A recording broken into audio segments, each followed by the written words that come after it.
Sometimes this works. Okay, there we go. We got it. Okay, let's try it again.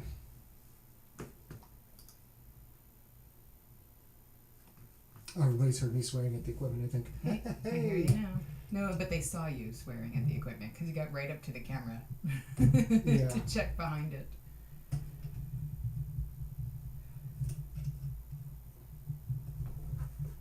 All right. All right. Now, can you guys hear us? Oof, this is rough. Having some rough times. All right, we're going to get rolling now. Here we go. You guys can hear us. And now there is sound, but it's a little low. We can fix that. That's easy to fix. Hey, would you talk a little bit, please? Test 1 2. Test 1 2. Hi, guys. Edward Earl Newton says we're coming in from something other than our mics. We're coming in from something other than our... Oops. Oh, I see what's going on. Hold on. Monitor. Can people still hear us? How are we doing now? Check your inputs. Yep, that's what you just did. Good. Jim. Hello, Jim. Hello, Walter. Hello, everyone. Sorry for the delays getting started here, but... No, I'm not even hearing myself. This is a shit show. There we go. Hey, can you hear yourself okay? I can hear myself, yes. Okay. Lake Master Jen, so we're still getting static, and we're getting feedback somehow, too. Okay. It's very strange, you guys. This is basically the same setup we're using for the other cast. But we're having some difficulty, as you can see. So, here we go. Can you hear us okay? Give us a shout out in the room if you can hear us all right. The Jim says sounds good. Steve Compton says sounds good. Sounds fine. Tay-me, says John. Ladies and gentlemen, welcome to our first new format of StorySmack. As you can see, we introduced a fancy banner, which... There's the main cam opening banner. Or maybe we didn't do a fancy banner.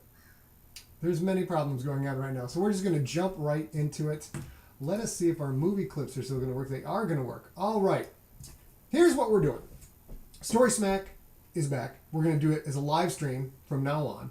And then we will strip the audio out. And we will put that into the podcast feed. Now, when I strip the audio out, I will also, of course, cut out the part where I was just cursing a whole bunch. Because I hate it when technology goes south. So the movie we are talking about is Darkness Rising. Let me take a look at something here, you guys. StorySmack.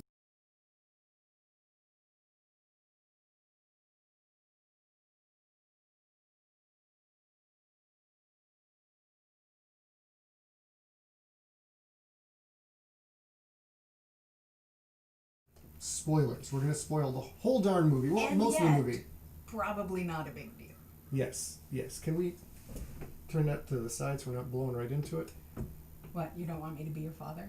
Yeah. Luke, I am your father. Shannon says you got your new ring. Yes, I have my new ring. This is my badass. Let's see if I can hold up for you guys to see it. It is my wedding ring, or my marriage ring, whatever you call it these days. You kids in here tying the knot. It is Damascus steel on the outside, like Conan, you know. And on the inside, meteorite. What's up? That is some high-tech sci-fi stuff I have going on. Brittany Natazi says our gear only works on days that start with a T. Our gear only works on days that start with a T. Yeah, go to hell, and you are absolutely correct. Nancy says still nothing on Twitch. Nancy, I'm showing 5 people on Twitch, so I don't know what to tell you. But this movie, you guys, this movie was just friggin'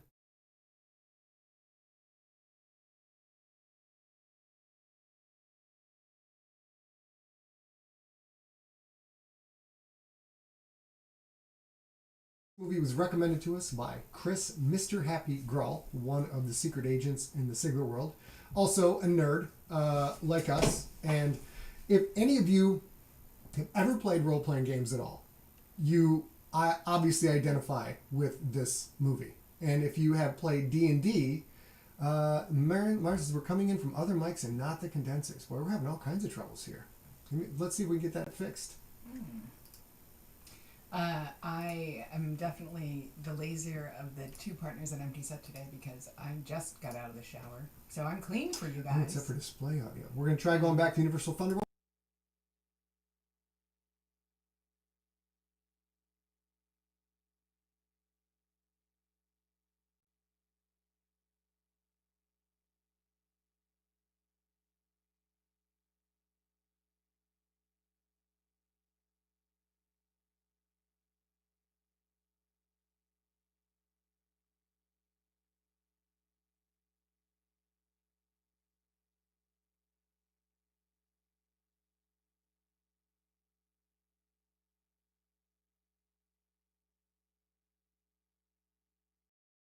So now we're going back to display audio, which should work. The sound's going to be very crappy today, you guys. The sound, bear with us, the sound is crappy. I don't think we need to. We're hearing ourselves in the microphones. We might as well do the microphones just to get used to it. Now everybody's saying the sound just dropped, but I don't know if that's catching up. Yes. Okay. Yes. Remember, it's 7 to 10 seconds behind where we are in real life. Now, we should have audio back on. Again, you guys, this will not be the best audio in the world, but we will get through it, and I will have it fixed for the next show. Hopefully, when I show some movie clips, we will have the audio for that. The new format for StorySmack is what I like to call my big PPPPP. What? Wait, what? Yes. My big PP. PPPP. Somewhere here. Yes. Yes. So before, what we would do is we would go through the movie kind of a minute by minute and recount our experiences watching the movie. We thought that got a little long in the tooth, so we're going to try and break it down more. I mean, you guys watch the movie. We're going to talk about some key parts of the movie. And the first thing we're going to talk about is the particulars. The first part of my PPPPP. Did I mention it's a because there's 5 of them, so it's a big PPPPP. Okay, could I know what the others are in advance, or do I only just... No, you get to. We'll go through it. The particulars. The movie is called The Gamers, DORKNESS Rising, produced by Dead Gentleman Productions. This is a group of filmmakers located in the Pacific Northwest. They met while attending Pacific Lutheran University in Tacoma, Washington. It was distributed by Paizo, and it was released at Gen Con in Milwaukee in 2008. I don't know if I was there or not. I may have been there. I can't remember. That's I can't remember. Fun. Yeah, this movie is available on Amazon Prime. So if you have Amazon Prime, you can get it. If you have, and also it is on YouTube in full. But I don't know. That doesn't look like Dead Gentleman Productions posted that one. So if you can watch it on Amazon Prime, that's the best way to go. And I would have found more places you could watch it, but I frankly just ran out of time getting ready for this morning. But remember, I don't know how people get paid for streaming, but obviously the more views that independent filmmakers like this get on Netflix and on Amazon Prime, the more likely they are when they go back to Amazon Prime with another product that Amazon Prime will here's a bunch of money. And everybody wins. So try and watch Amazon Prime if you can. And remember, I mean, in this way, Amazon is kind of Skynet in that they know how much of the movie you watched on Amazon Prime. Yes. All those analytics matter. Those matter for us too, book-wise, like at Audible and at Amazon for ebooks. So if you have the option to watch it on Amazon Prime, that would probably be better for them. Seth M. Davis says it is also on the Fantasy.network. I'm going to check something real here. I hear that. Yeah, because you have headphones on. We're not on the microphone at all. Oh. So talk a little bit, eh? Hi. Can you guys hear right? Can you guys hear me? I can be a little bit louder. Screw it. We don't Screw it. we don't need headphones anymore. And for the folks, there are a lot of folks who are saying, here, do this. It's you got to line up your OBS sound card or option with your iMac option, and every time we do that, every time we do that, the sound goes off. I've done the fundamentals. I have checked our sound settings. Something is off somewhere else, and we'll figure it out. Well, good. Now I have no makeup, no headphones, no nothing. Did I mention that? Somebody said. Sound is back but buzzing? No. I highlighted it earlier. Somebody said another place that it is available. Fantasy.com? Fantasy, is that where you see it? Fantasy.com? No, a little further up. Like this? Yeah, like that, maybe. Nope, I don't know. Whoever posts there it is. Also on the Fantasy.network. Fantasy.network, you can watch this movie. So that is the particulars. Let's move on to another part of my P, the plot. Dum, dum, dum. I'm going to give you... Yes. Scott, you said if you did any kind of D&D, if you played, you would love this movie. And I, in my entire life, have played 2, maybe 2.25 games of D&D. One was for charity, one was... I did with him. He got to watch me play. I played once, like half a game as a kid with my brother, and then I got kicked out. And then I was some kind of... Whoever I was in the party, I had a bag of weapons. And when we got sort of trapped by the bad guys, I decided, what did I was going to do? Teach the horse how to talk, isn't that what you did? No, that was Trisha. She was going to teach the troll how to read. But I decided instead of handing out those weapons, I would inventory them first. And everybody's like, maybe give us something. And I was like, well, we have to see what we have on hand. It didn't go well for our party. We were role-playing for 1 hour as part of a charity event for World Builders. Didn't go well. And A spent 20 minutes trying to convinced us she needed to inventory her weapons in her bag of holding. Inventory everybody's weapons. And then between that and we were also gaming with Trisha Narwani, who's an editor at Del Rey. And Trisha, who was a bard or something, she decided she was going to learn how to communicate with our horse. She was going to teach the horses to read. Our 1 hour of gaming with other authors and super fun stuff, we made it out of the pub and then never made it past loading the cart because we were inventorying weapons and teaching horses how to read. So we can relate to this movie incredibly well. The plot. All Lodge wants is for his gaming group to finish their adventure. Unfortunately, they're more interested in seducing barmaids, mooning their enemies, and setting random villagers on fire. Desperate to rein in his players, Lodge injects 2 newbies into the distrust. A non-player character controlled by Lodge, who the power gamers immediately distrust, and the rarest gamer of all, a girl. Can the group overcome their bickering to save the kingdom, or will the evil necromancer Mort Kemnon triumph unopposed? A parody of fantasy films and the adventure gaming community, The Gamers, Darkness Rising, is a hilarious romp through the world of sword and sorcery. In this case, a world of exploding peasants, giant house cats, and undead roast turkeys. Game on. Hey, what do you have to say about the plot of this movie? So I had to stop Scott a whole bunch of times, or ask him to stop the movie both times that we watched it to be like, okay, so what is actually happening? Like, I didn't quite understand that the non-player character is still controlled by the game master until I asked him about it, things like that. So for me, it was really fun because if you didn't game a lot, and you don't hate on gamers, because what's the point of that? Then you can be like, okay, I don't get why we're doing this, but I'm game. And I did that a handful of times until finally I sort of thought I got the whole thing. And then I realized, at that point, I sort of realized that that's why you roll the dice. Like, the power behind the action is also influenced. And it started all over again. So I loved it. That is the plot. And I will say that hats off to Matt Bansel, who is the director and screenwriter. The script is fantastic. They wrote, and this is what we're trying to do now on I would say probably a higher level, trying for a higher budget movie than this. It's writing a script for a movie that you can actually shoot. I've got a whole trunk full of scripts that would be $200, $300 million films to shoot. And obviously that hasn't happened for us yet. But we are now, when we do write scripts, when we do take a break from writing between books, we're writing scripts that a handful of people who are talented filmmakers could go out and shoot on a very, very limited budget.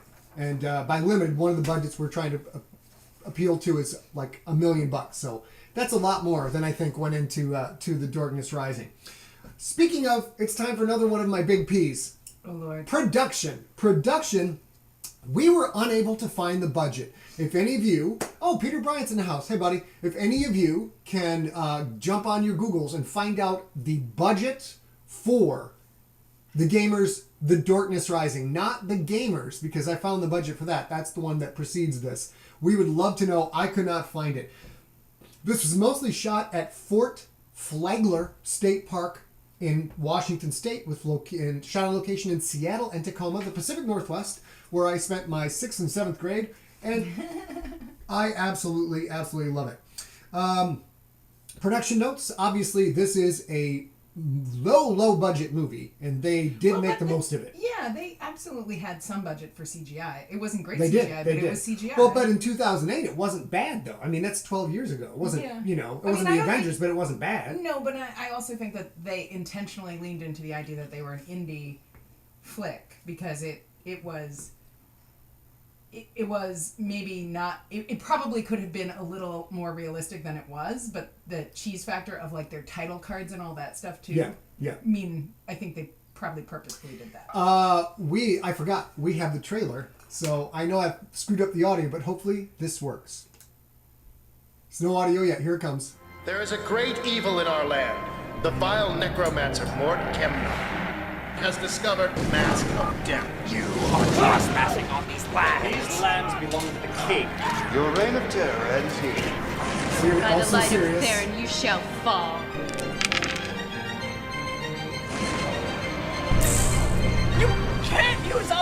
lightsaber. It's not even the right system. Let's roleplay through this. I'm just playing my alignment. That was a decidedly evil act. You see, I add my int and dex bonuses to my crit range, and I get an extra attack every time I land a critical hit. Why are you wearing a dress? What? Oh yeah, right. Tag! We fall out of character a lot. Good here, Thomas. Lose Good here, 50 Flip. experience. So, what happens next? Oh! Anyways, he gets on his motorcycle and they're off to get waffles. So we've got 2 more clips of the movie, which we will share. But first, time. Another P? There's another big P. Another part of my big P. We're going to talk about people. Okay. People. What did you guys think I was going to say? We're going to talk a little bit. Director Matt Vancel, who wrote and directed this movie. He started out with Demon Hunters, which was an indie film. Then he did The Gamers, which is like a shorter, lower budget version of the Darkness Rising. We haven't seen The Gamers. Then he did Demon Hunters Dead Camper Lake. Dead Camper Lake. Dead Camper Lake, which we may watch in the future. Then Darkness Rising, which we're talking about today. And then he did Gamers Hand of Fate, when they moved over to card games, which we will be smacking later. You know what? I forgot something. This reminds me of something. You haven't actually told them if you liked it. Oh, I loved it. I loved it. We'll get to that. I don't have a P for that, but I'll whip something out. I have a screenplay that I wrote that takes place at Gen Con. And I think I could find it. I think we might have to live stream that. We get some people together for it. Yeah. And it's very much like this. We wrote it so that we could go to Gen Con and shoot a lot of it there. What? You're right up, one up from there. Oh, okay. What we got? So we have we could probably live stream that. We'll have to get, because I've been thinking about one of the things we could do with this show is we could get some of our actor friends who are sitting at home doing nothing, who might want to be able to read a part, do a fun thing. So we will work on how to get other people on the stream, and then perhaps we will do something. But it is probably not, mine is probably more violent than Hands of Fate, but it's based on a card game, cosplay card game, and go to Gen Con. Of course, everybody's getting murdered because it's a slasher flick set at Gen Con. We'll have to dig that up at some point. Howard asks, back in the day, didn't you write material for tabletop games? Oh yes, Yeah, tons. yeah. That's how I got started. I wrote books for Champions. I wrote an adventure. The first thing I ever got published was an adventure for White Wolf called Siegeshire, which was kind of undead monsters converging on a little halfling hamlet. And then I wrote for Silent Death, which is still one of the best tabletop games I've ever played. It's a space fighter game. Came out at the height of Star Wars and Battlestar Galactica and Battle Beyond the Stars and a bunch of movies like that. So I've written 4 games from square one. That is how I started out writing in sports, and then I was writing adventure games during that too. And then all of that went into me becoming a writer because you're just sharpening the sword, no pun intended. What else we have here as far as the people? The actors, Nathan Rice as Sir Osric / Lodge. So he was the DM that you saw there. Carol Roscoe as Daphne / Joanna. Now that was an interesting part because she hacked the math of the system. And this actually happened we used to play a game called Champions, which is a superhero role-playing game. If you played Champions, put it in the chat room. But a superhero version of D&D. And I played with not one, but 2 future PhDs in my group, and they all hacked the math for the thing. So what you do is you start out with 100 character points, and then you get base 10 in like strength, agility, dexterity, all these things, but then you can buy up points in certain areas. So if you're a big, strong brick, you buy up your strength to a certain level, and then that comes at a cost of other points. And then you can buy down, like dexterity, go from 10 to 0 and put those points to something else. Our guy figured out that I'll try and remember this, if he made his strength 1,000,000 and then took points off of that based on other things, I can't remember what, we wound up with a guy who could punch the earth into the sun at any time. But according to the rules, it was 100%, it was accurate according to the rules. I mean, but that would destroy him too. Well, no rule system is perfect. You can see why my brother didn't let me play No too rule much system is D&D. perfect, yes. But, so watching people hack a system, when you get a bunch of smart people, which you often have with nerds who role play, people can be nefarious with the system and do things that are either taking advantage of the rules or circumventing the rules, which we saw in Darkness Rising, when they're arguing about which rule system to use, and you have to argue with the game master in order to use a character. Right, and then there's a part in Darkness Rising where when the non-player character and the girl gamer join the raiding party, I don't know what you call it, join the crew, one of the regular players decides he's going to be a bard, and it kind of works for him and doesn't work for him because I guess he's not the most skilled mathematician for gaming the system exactly. So eventually they just keep killing him like they kill Kenny over and over and over and over and over again. Spoiler alert. And he games the system by sort of saying like, okay, but every time I permanently lose a level every time you do this. So I can't do anything. And so now I'd like to introduce new characters. So he has a handful of his friends or employees or something, he runs a gaming store, create a whole bunch of character pages, and he just keeps a new thing each time, which factors gorgeously into the ridiculous plot a little bit later on. And that's why this movie was also a lot of fun for me, because I was a lot like Lodge, the main character, which is an aspiring writer, and I honed all my storytelling abilities through role-playing with my buddies from junior high and from high school. So I learned all the meat and potatoes of the stuff you guys read whenever you read one of the books, listen to one of my books. All of that comes from watching human reaction as I'm telling stories in the world of D&D. And of course, I had things scripted out, so the fights were fairly, like, you kind of knew what was going to happen. But the main aspect was introduce a plot element, drop a line of dialogue, watch the reactions of the players. And you could tell when you were writing stuff that wasn't any good, because they would get distracted. I mean, now people would be on their phones all the time, but back then, they were goofing off, telling jokes with each other. But when you had them by the short and curlies, and you had, 8 people like leaning forward in their chair, waiting to see what happens next, it was magical. It was part of me knowing what I wanted to do. I didn't want to hang out with those guys, but I wanted to write for other people. I see. I don't even like those guys anymore. I mean, you do like those guys. I love those guys. I love those guys. Carol Roscoe as Daphne, Brian S. Lewis as Cass. Now, Brian S. Lewis, to me, he was Cass and Brother Silence, the elfin monk in the orange outfit. Let me see what do we have here? And he was actually great because... Really good. Yeah, because he has to play, like, he's very absolutely qualified to be part of this game. He's very into the D&D rules and this group of friends and everything, but he's also very clearly, like, a good-looking jockey type.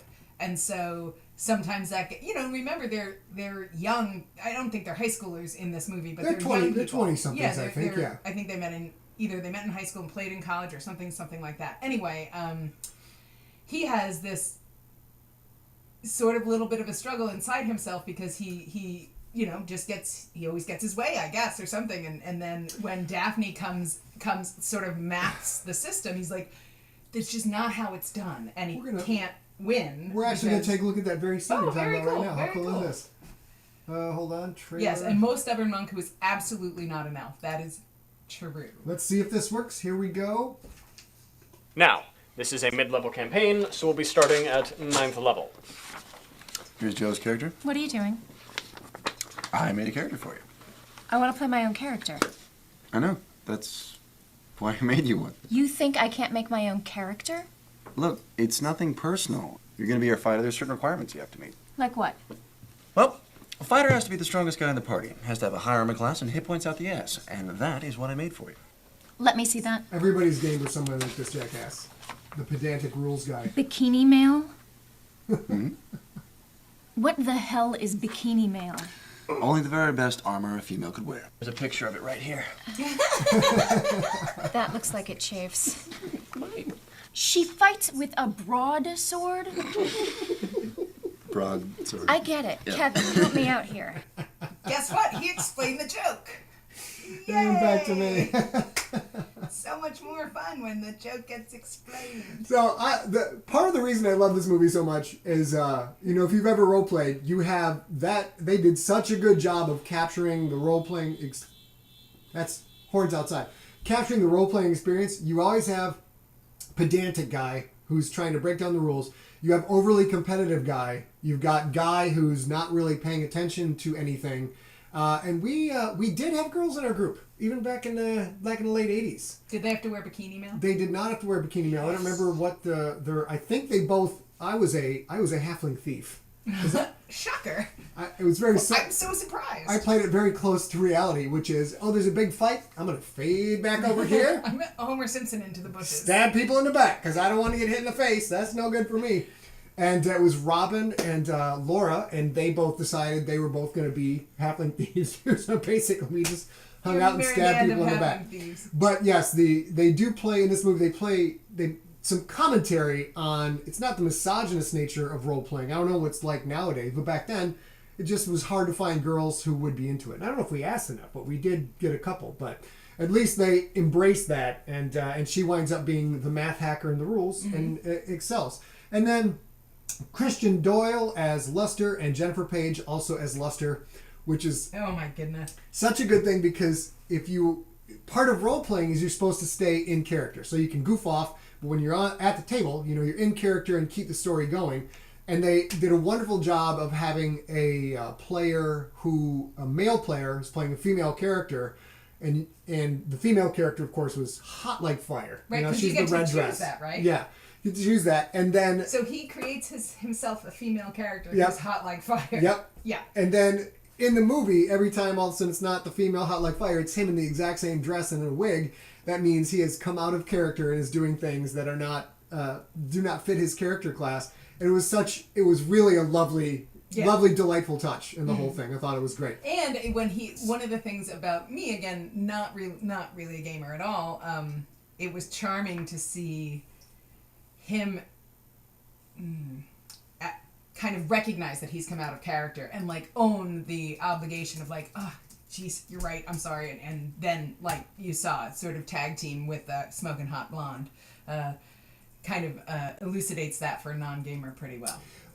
Howard Dintelage said the movie they made before this was a $5,000 budget. This was clearly more than $5,000. I don't know how much it was, but you look at the cast, just watch the credits at the end. You got to feed. It was at least 100 people involved in this. Would you think? You got to feed those people over multiple days, and that you can't make a movie and say, hey, can you guys bring your own box lunch? Which I guess you could, but clearly this was storyboard. Worked hard in the script. They gave room for the actors to ad-lib and create, and it was. If you're used to watching the Avengers, your first glance at this might be, oh, come on. We had a couple of hardcore fans who were like, we made it 5 minutes in and we'll catch you on the StorySmack, but we're not going to watch the rest of it. To be fair, the amount of work that went into this to create a polished product like this, even if they didn't have the big budget for special effects and lighting, etc., is really impressive. I mean, I think it has to be at least maybe $150,000 at the very least, because they have this enormous crew. They have CGI, they have consistent title cards, they have things that mean at some point somebody invested money into that. Yeah. And the other part of this that was delightful was the amount of support they got from the gaming community. If you're a gamer, or a gamer especially back in the day gamer, and you watch this, they have, like the Munchkin card game, and they do base some stuff on Steve Jackson games. They're actually using D&D 3rd edition. And you see in the credits scene, they got permission to use all of it. So my guess would be, hopefully they got some promotional consideration. Because back then D&D was, rich enough to be like, yeah, here's 10 grand, use our products. Yeah. I also loved that there's a horde of zombies and there's a horde of pirates, and a lot of those players, the actual humans, were the same. So they must have, I wonder if they had all the big crew for like a day or two, and it was like, okay, you're gonna start as pirates, then after lunch you're gonna become zombies, and then after that you're gonna become a horde to help manage costs, maybe, because a lot of them are clearly like from the same family with the same surname and stuff like that. It's pretty fun.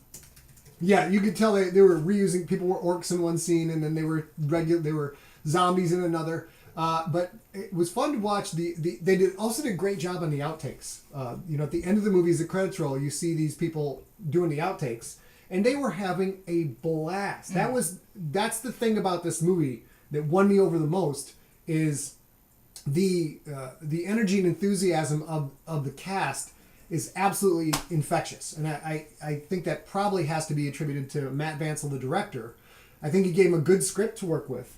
But you could tell this guy was encouraging a super fun, inclusive, joyful filmmaking experience. Because making a film, what little work I've done on it, it's drudgery. It's a lot of drudgery. You act and now go sit down for 5 hours while we readjust the lights or something like that. Right. Sure. And you have more experience acting in that. But it's the same. Like there's either, and in my experience also that's true of the theater, it's either there's the let's put on a show and you're all sort of in it together, even if your job is to just sit there and wait. If it's a set like that, that's way cooler and more fun. And they're not getting a ton of money for this, so that it was a cool, inclusive, fun environment was great. Hold on. Always nice to see somebody tuning in for the first time and come in and say, "I love your books." I don't think she sounded like that, but that's "I love your books." Probably not. Okay, we have one more clip to show. Okay, is there any more P's? Yes. Oh Lord. Performance. Oh, that's not so bad. Let's talk about the acting. How your thought on the acting? So here's the thing. I think that the environment called for a unique thing as an actor because they had to be acting like they were acting, and they had to be able to pull that off. So they had to have we'll call them their base level character, which is the human that they're playing, and then they had to play whatever that they were choosing, and they had to be sufficiently different outside of costume for that to kind of work and matter, especially in the one where it's a gender bent character and he keeps screwing up. He keeps flirting with women as a woman and whatever, and that's not what the gamer would do. So that's out of whack for him. So I think that was very, very good, and they played right. I believe most of those actors were good at the timbre of the show. They were very good. Yeah, there's the little kid demon at the end who is not really ready for prime time, which is saying a lot in this movie, but he's also a kid. He's also clearly like 11 or 12 and covered in terrible makeup and doing the best he can, but that's the benefit of the CGI right there in that scene. Yeah. So I think it was overwhelmingly, it fit the setting and the vibe of the movie. Yeah. There were some terrible performances, and there were a couple of really good performances. The guy who plays Mort, was that the bald guy? Yeah, the bad guy with the double mohawk. He was great. He was so cheesy and over the top. But I think purposefully that was great. I think it was intentionally that cheesy and over the top. It was more like a soap opera actor. Yes. Well, yes, and as I said, I thought that the guy who stole the show was, what was his name? Brian S. Lewis. And we started watching the next movie from these guys called Hands of Fate, which is a card-playing game, as we mentioned earlier. And the acting in that one goes up. Everything seems to have gone up a notch. It's better lighting. It's better framing. It flows really good. The acting is, not that the acting was bad in this one, but you can tell everybody, ready for this? Everybody got a bunch of experience points and leveled up. Huh? See, leveled up because it's a D&D game. And if I wasn't able to catch it, you helpfully pointed out that you were going to say something spectacular.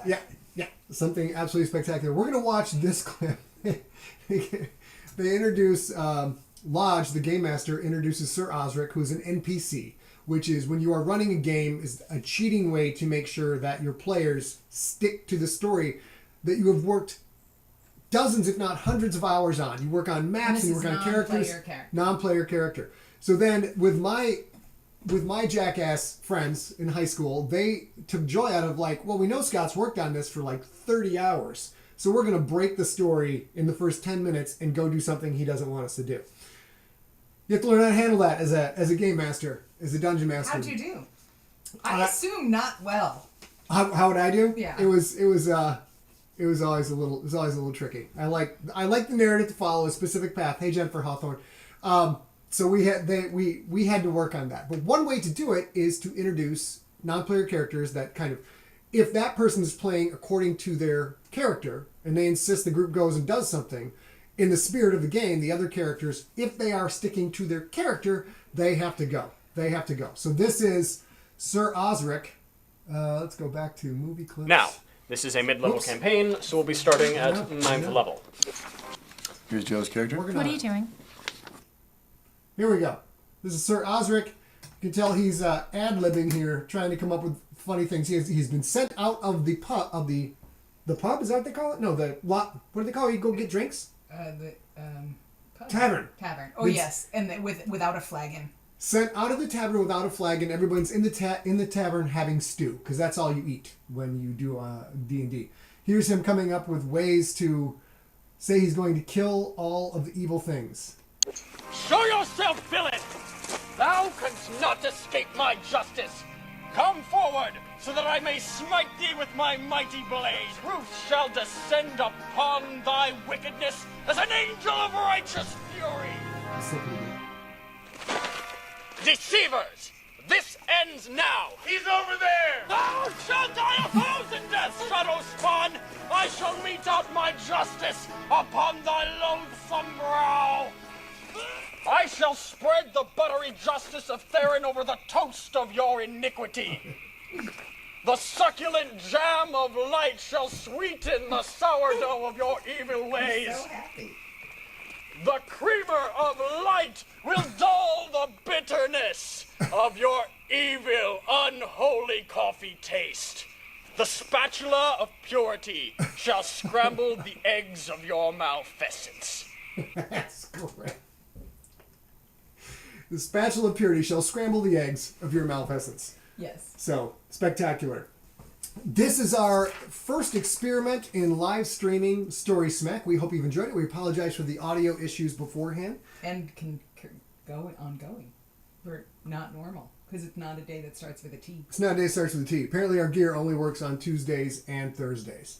We're going to probably not strip the audio from this and put it in the podcast feed because the audio is going to be crappy because we're going over the microphones from the monitor and not our actual microphones. Real quick, we will sit here. If you guys have any questions, we will answer them. But while we're doing that, I think I started role-playing. I think I started when I was a sophomore. No, I can't quite remember. Don't look at me. I don't know.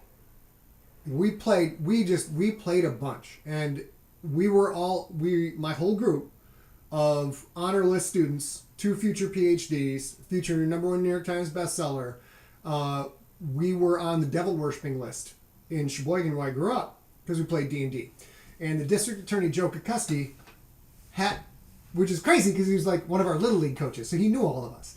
So we were on a devil worshipping watch list because nobody knew anything about D&D back in the day. And but we played nonstop. And other mothers in town, my mom would go to town and they'd be like, "You're letting your son play that game? Why are you doing it?" And my mom would be like, "Because I know exactly where he is every weekend. He's down in the basement with the friends. I know what he's eating. I know what he's drinking. I know who he's talking to. Where's your child?" And mom had a little bit of sass to her, you know. And invariably, the parents who were asking my mother that question, their kids were out in the woods getting just hammered. Driving out in a 2-track in the woods and getting crocked. Yeah, just like my friends no. Yeah. I don't even know what a 2-track is. Two-tracking. Two-tracking, for those of you who don't know, is when you live in a very rural community and you take trails out into the woods where there are roads, so to speak, but the road it's not even a dirt road. It's just 2 tire tracks through the grass that wind away into the woods. It's a lot of Friday the 13th serial killer crap. I'm not going to lie to you. It's like you're driving these things and it looks very straight. Once you've moved away and you come back and you go 2-tracking, you're like, I'm out of here. I want to live. I want to be where there's pavement. I don't want to be around here at all. Let's see if we have any questions. There's a couple. Well, Danny Lundy changed his icon to the Seattle Kraken. I love it. So Philip Wentz says, when is the next GFL book coming out? You can answer that. Yeah, this is a thing we talk about a lot. We probably need to continue. We had moved it from... we'd said it would be out by April 1st of 2020, and then in November of 2019, we started to broadcast that we knew that wouldn't be possible because it's so big, it required another whole edit, and that would move it out, and we would do it sometime this summer. And then COVID-19 happened, and people got sent home who were not essential, which includes our book printer and includes our customer service staff there, so we're having trouble figuring out how we would actually safely get the books printed and sent. So our current goal is that we are thinking there's a GFL novella that I think comes out first. Yep, the and Stone that will Wolves. be digital. Yeah, called the Stone Wolves. That will be digital only, and that should be out. I'd say by the end of September at the very latest. That has a little less production in it because it's shorter. So we would do that, and then we would do GFL 6 in the same format. We would do digital and audio ASAP, and if you purchase the hardcover, you'll automatically get the ebook sent to you once we have it. And then as soon as we can safely print and produce the book, we'll get that sent out to you. We're hoping to have the book shipped by the end of 2020, but until I actually know when we'll be on the presses, I can't know that for sure. But that's the goal. Contonius, yes, this is a guitar in the background. It's been here for all of the live streams. This is I'm still actually learning to play guitar. I play bass, and my basses do know that I am cheating on them. They welcome the musical menage a trois, if you will. But it's orange and black, and that's what matters. All right, any other questions we've got right here? Howard says, 80s kid here. My parents were into the satanic panic stuff. They had a book called Turmoil in Toy Box that told them what I was allowed to watch, etc. He-Man and D&D were forbidden. Howard, I'll tell you this. Where I grew up in Sheboygan, Michigan, we started to get cable at some point, and people subscribed to cable. But the lady who ran the cable company in Sheboygan, decided that because Smurfs used black magic, they were satanic, so no one in our town could watch the Smurfs. Very, very, very rural type stuff. I know I have told you this, but I grew up in New York City. Mm-hmm. I grew up in New York, and my mother wouldn't let my brother and I watch the Brady Bunch. So I have essentially no knowledge of the Brady Bunch, and I am unique, or rare anyway, in my age group and my generation, because my mom thought that it was unrealistic that no matter what happened, by the end of the episode, whatever kid had been in trouble was now not in trouble. And she's like, you know what? Like, Jan could kill a guy, and all that would happen is she wouldn't be able to use the swing set in the backyard until the end of the episode. And she was real mad about it. Mm-hmm. And here I am 30 years later, or 40 years later, and I have no idea if that's true or not, because I've still never seen it. I would like to do some Brady Bunch fan fiction where Jan does kill a guy. I think that'd be pretty sweet. But that was her, and I was like, that seems like that she would get more than just, told she couldn't use the swing set. And my mother's like, well, it's still unrealistic. I'm like, Philip Wen says he's excited for the book. They've collected all the GFL books. Gotta say, GFL is a favorite series. Oh, fabulous, fabulous. Seth says, future recommendations, Dark Dungeons. It's a straight-face adaptation of the Satanic Panic Click Track, I don't know, by a lot of the same people who worked in Darkness Rising. That's nice. A good one. Yep. And you guys, if you've not seen, do you remember Tom Hanks' first movie? Tom Hanks, we gotta look this up.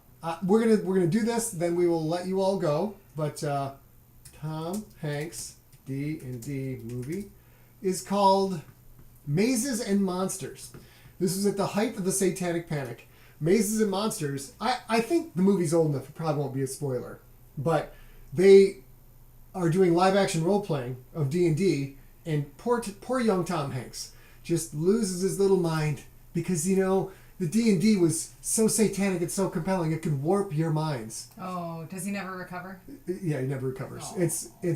It's Jennifer says, how spooky can you say Marsha? Do I have any glasses up here? I don't think I do. Wait, I'll tell you. Oh Lord. Oh Lord.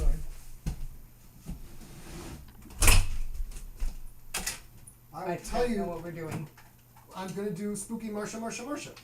And he had to move furniture to do it. Well, that's the links I will go to for people. Ready? I guess. Marsha.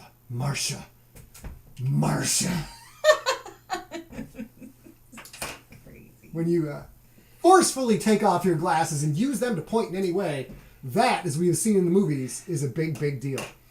Okay, ladies and gentlemen, we're going to finish this up. It's we're happy we got the show done. There's still about 100 of you hanging out. We had big numbers earlier, but we screwed up some stuff. That was The Darkness Rising, and that is our review. We will be watching The Gamers, The Hands of Fate for a future StorySmack. We don't know exactly when that will be, but I highly recommend this movie. If you've ever played D&D, you will love the sheer joy of this movie and pay attention to what they managed to accomplish with their limited budget.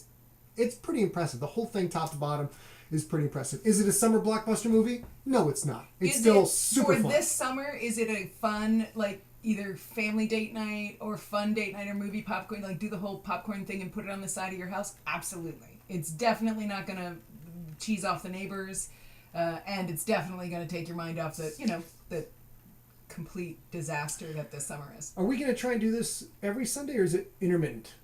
Sunday's like a good day for it, though. Yeah, right? I think Sundays are a good day for it. Yeah, laid back. We're going to try and do it at least every other Sunday. At least every Sunday. So we will please, if you are not following us at facebook.com/Scott Sigler, or sign up for the newsletter at scottsigler.com/newsletter, or following me on Twitter at Scott Sigler. Figure out a way to follow me. We will let you know when the next StorySmack is coming and what the movie will be.